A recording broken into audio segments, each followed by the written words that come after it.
Hello दोस्तों, एक बार फिर स्वागत है आप सभी का मेरे यूट्यूब चैनल में। जैसा कि आप सब देख रहे होंगे स्क्रीन पर, यहाँ लिखा है उच्च माध्यमिक शिक्षक चयन परीक्षा।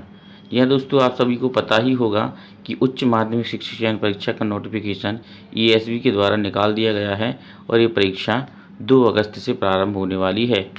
तो इसके बारे में जानते हैं कि ये परीक्षा के फॉर्म कब तक भरे जाएंगे और कितने इसकी अंतिम तिथि है और कितनी फ़ीस लगने वाली है और कितनी वैकेंसीज़ निकली है।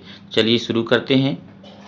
देखिए यहाँ पर दिया गया है कि इसकी जो प्रारंभिक तिथि है वो है 18/5/2023 और अंतिम तिथि है 1/6/2023। तो काफ़ी कम समय है फॉर्म भरने का। इसके बाद आगे देखेंगे तो ये जो परीक्षा होने वाली है आपकी ये होगी 2 अगस्त से स्टार्ट और इसमें आपकी जो फ़ीस है जो पुरानी जिस तरह से लगती थी 500 रुपये और 250 रुपये उसी प्रकार से फ़ीस लगनी है आपकी। और ये जो पेपर की जो पालियाँ दी गई हैं 2 पालियाँ रहती हैं, तो सेम पुराना पैटर्न ही है। बस इसमें क्या नया चेंज हुआ है वो देखते हैं अपन। इसके लिए आप देखेंगे एज लिमिट भी वही दी गई है। आगे की जो और प्रक्रिया है जो इन्होंने बदलाव किया है पेपर में, देखिए इस पेपर में भी उन्होंने क्वालिफ़िकेशन के लिए क्वालीफाई होने के लिए बोला गया है कि आपका क्वालीफाई आपको ओबीसी, एससी एसटी, अनुसूचित जाति, जनजाति और दिव्यांग और आर्थिक रूप से कमज़ोर लोगों के लिए 40% होना है और अनारक्षित वालों के लिए 50% रहेगा। ये इन्होंने रूल बताया है कि इस रूल के आधार पर आपको क्वालीफाई करना ज़रूरी है। आगे देखेंगे इसमें, हाँ ये देख लेते हैं ये जो वैकेंसी जो निकाली गई हैं टोटल वैकेंसी निकाली गई हैं 8720 और ये 16 सब्जेक्टों के लिए निकाली गई हैं। तो देख लेते हैं हिंदी के लिए 509, ये दोनों ही विभाग की हैं, स्कूल शिक्षा विभाग और जनजातीय कार्य विभाग दोनों के लिए हैं। इंग्लिश के लिए निकाली गई सबसे ज़्यादा वैकेंसी जो है ना इंग्लिश में ही आई हुई हैं, आप देख सकते हैं। फिर इसके बाद मैथ्स में दी गई हैं और इस तरह से आप देख लीजिए सभी सब्जेक्टों के लिए वैकेंसी निकाली गई हैं। टोटल 16 सब्जेक्ट दिए गए हैं और यहाँ इसके बाद आप देखेंगे कि इसमें आपका पेपर किस तरह से होना है वो देख लेते हैं। तो पेपर का जो शेड्यूल उन्होंने दिया है वो क्या दिया है उसको जानते हैं।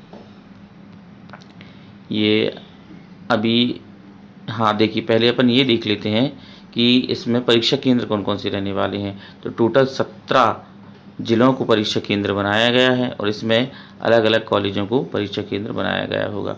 टोटल 17 जिलों में ये परीक्षा होने वाली है।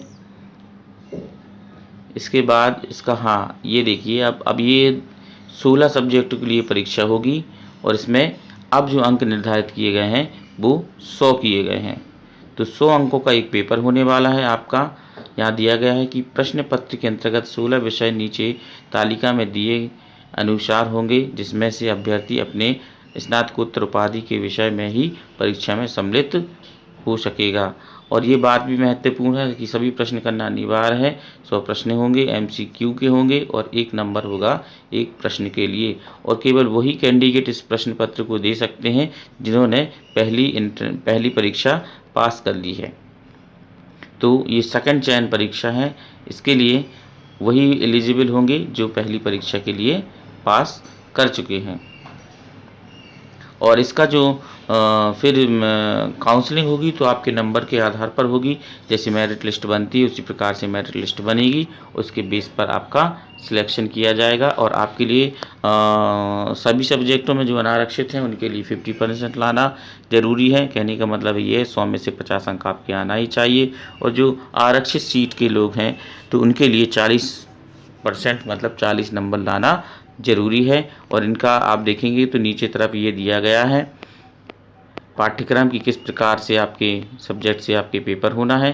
तो ये 113 पेज हैं टोटल। तो आप पीईबी की वेबसाइट से जाकर इसे डाउनलोड कर सकते हैं, वरना अगर आप चाहें तो ईएसबी भी लिख करके अपने गूगल ब्राउज़र पर लिखकर और इसे डाउनलोड कर सकते हैं। ये जानकारी आप सभी के लिए कैसी लगी है? यदि जानकारी आपको अच्छी लगी है तो प्लीज़ मेरे चैनल को लाइक कीजिए, सब्सक्राइब कीजिए, बेल आइकन को प्रेस कीजिए, ज़्यादा से ज़्यादा शेयर कीजिए और ऐसी ही जानकारियों को जानने के लिए देखते रहिए मेरे यूट्यूब चैनल को। तब तक के लिए आप सभी को मेरी तरफ से नमस्ते।